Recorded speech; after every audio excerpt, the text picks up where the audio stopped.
Thank you. 안녕하세요. Good morning, everyone.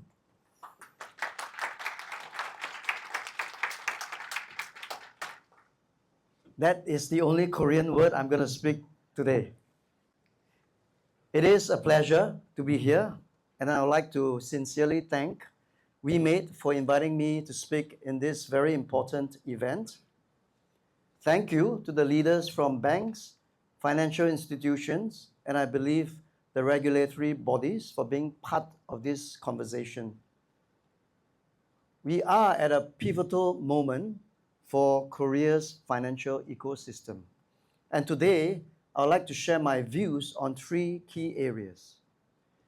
What we are seeing globally with stablecoins, why Korea is uniquely ready for this next phase, and why compliance and institutional trust must be embedded from day one, and why the partnership between WEMADE, CERTIC, and Chainalysis matters strategically for Korea.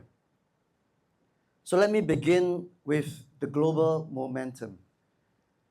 Stablecoins are no longer experimental. They are increasingly part of a real financial operations. And we see that strong momentum starting from the United States. One of the earliest institutional examples is JP Morgan Coin, a US dollar-backed token issued by JP Morgan. It was originally designed for internal settlements, but it now facilitates around $1 billion in daily transactions between institutional participants, significantly improving speed and liquidity efficiency compared to traditional settlement rails.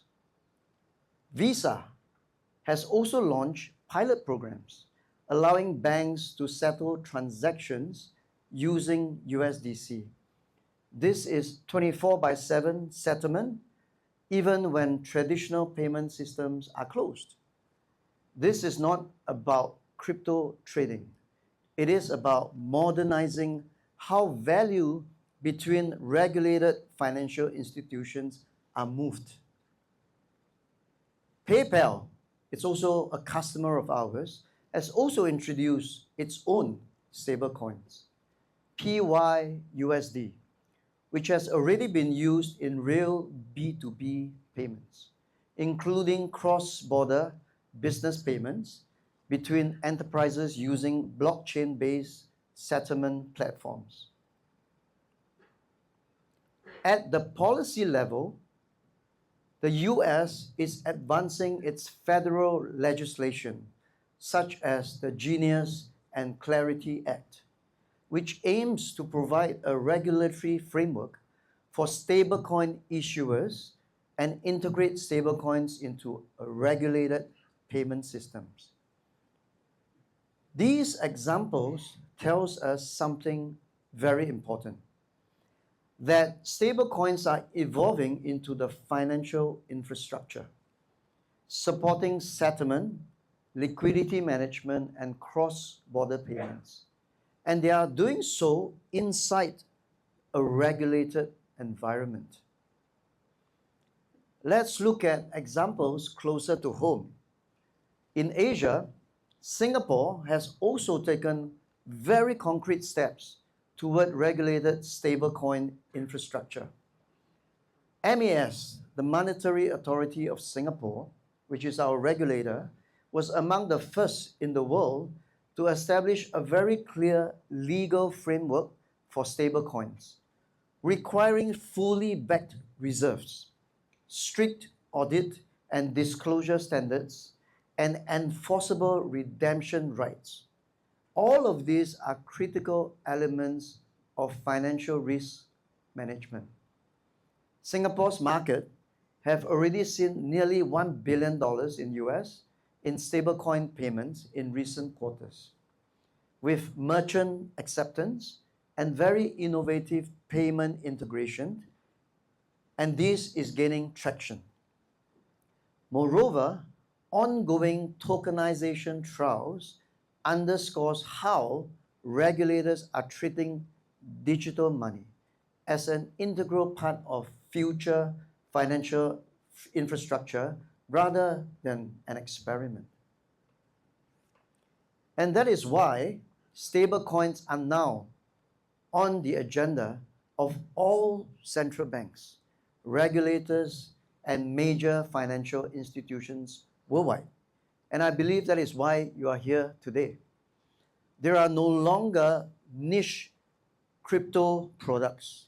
They are becoming part of how money may move in the digital economy. And I think this is what your current president is also driving in terms of transformation for Korea. Now, why for Korea and why now? South Korea, in my opinion, is uniquely well positioned for this next phase.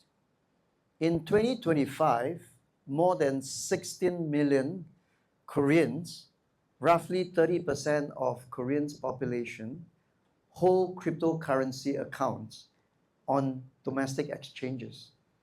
This level of adoption is extremely high compared to developed markets. 30% in Korea compared to 8% in developed markets. This shows that Korean consumers and businesses are already comfortable with digital wallets, real-time payments, and platform-based financial services. As a result, expectations are shifting beyond investment speculation towards practical utility. Cross-border payments, e-commerce settlement, corporate treasury optimization, and faster reconciliation for trade. This means that Koreans are not asking whether digital money will exist. They are asking, how do we make it safer, regulated, and scalable? That is something as an ecosystem we have to do collectively. That requires infrastructure that financial institutions and regulators can trust. Next, let me explain why Chainalysis is part of this initiative, particularly for all of you as audience who are deeply grounded in traditional finance and regulatory supervision. Public blockchains are not anonymous systems. They are transparent financial networks where every transaction is permanently recorded, publicly visible, and is immutable. However, raw blockchain data alone is not usable for financial supervision or risk management. It must be transformed into structured, actionable intelligence that institutions and regulators can rely on. That is what Chainalysis has been focusing on over the last 11 years. We built platforms that analyze blockchain activity in real time, identify behavioral patterns, link transactions to risk indicators such as fraud, scams, sanctions exposure, organized criminal activities. This allows financial institutions and authorities to achieve the following critical activities. Number one, monitor transaction flows continuously. Number two, identify high-risk transactions, wallets, and counterparties. Number three, detecting emerging threats and typologies. Number four, supporting investigations and asset recovery. And number five, produce defensible regulatory reporting. This is no different from traditional finance. In traditional finance, trust is enforced through transaction monitoring systems, sanction screening, and fraud controls that operate continuously through traditional payment networks. In digital asset systems, those same controls must function directly, but this time on-chain, in real time, and across jurisdiction. And that requires very specialized analytics, global intelligence, and machine learning models, which is built for blockchain networks. Today, Chainalysis support compliance and investigations for many of the world's top financial institutions and payment networks, including your peers, banks such as JP Morgan, Citibank, HSBC, Standard Chartered, and payment firms such as Visa, MasterCard, and PayPal. At the same time, we work closely with financial supervisors, central banks, and national law enforcement agencies across US, Europe, Asia, and the UAE. Across the world, we have more than 1,300 customers across both the private and the public sectors. This dual engagement is very important. It means we design systems that support both operational compliance for financial institutions and effective oversight for regulators. Now, in the context of stablecoins, this becomes even more critical.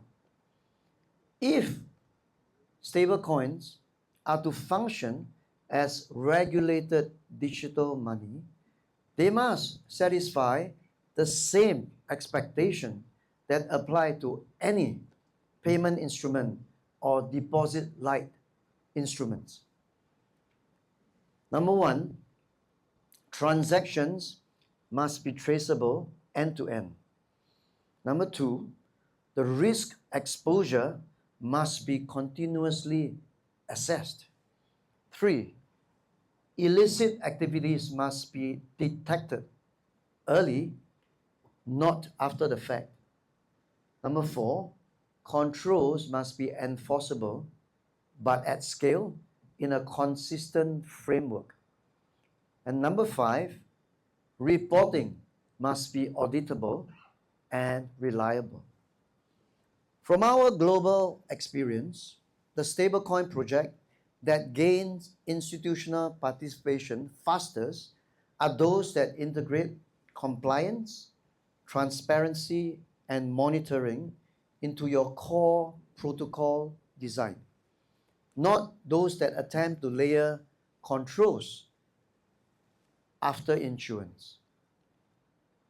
That is why Chainalysis focuses not only on monitoring transactions, but also on helping ecosystems design compliance by design architecture that aligns with regulatory expectations from the very beginning.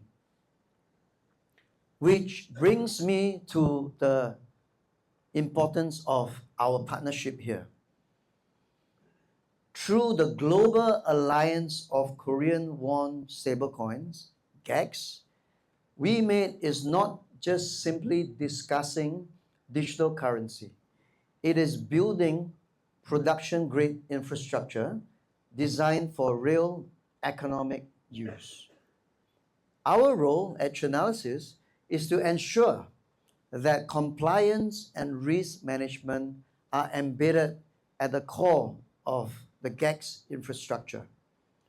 Real-time transaction monitoring and behavioral risk scoring, wallet and counterparty risk visibility for regulated participants, digitally enforceable AML and sanctions control, and auditable transaction history for regulatory review. This is foundational. It is non-negotiable, because if banks, custodians, insurance, and payment firms are to participate, compliance must be automated, continuous, and verifiable. Equally important, this partnership enables constructive engagement with regulators. It ensures that stablecoin infrastructure excuse me, aligns with existing financial crime and supervisory expectations, rather than creating parallel systems that is difficult to scale and oversee. Most importantly, it bridges two worlds: the innovation speed of Web3 and the risk discipline of traditional finance. That bridge is essential if Korea is to build a stablecoin infrastructure that can operate confidently across borders and within global financial institutions. Like what Shane mentioned earlier, K-Finance is possible only if we set up this system across the ecosystem. Let's talk a bit about regulation and compliance. They are enablers of scale. They are not obstacles. They are here to keep us safe within the regulatory framework, so it's predictable, it's auditable, and it's enforceable. Trust is very important, and it can only be built when reserves are transparent and auditable, all transactions are monitored, the risk controls meet global AML and CFT standards, reporting is accurate and timely for audits. For stablecoins, regulation is not an enemy of innovation. It actually accelerates scale, stability, and institutional participation. That's why we need to embed these controls into the issuance, the circulation, and the redemption process, which allows stablecoins to operate safely alongside traditional banking and payment systems.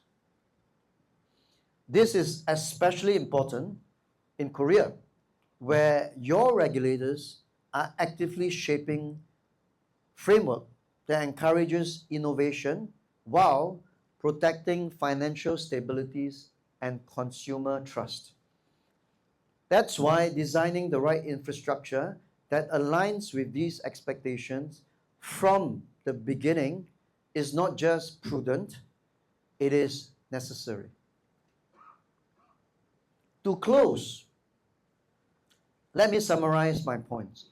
Stablecoins are becoming a core financial infrastructure globally, not just a crypto instrument. Excuse me. This momentum and wave is irreversible.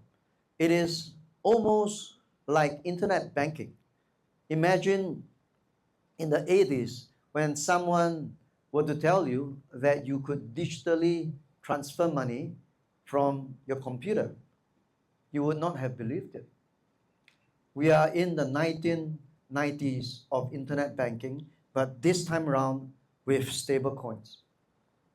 Korea market is digitally mature, highly engaged, and ready for regulated digital money.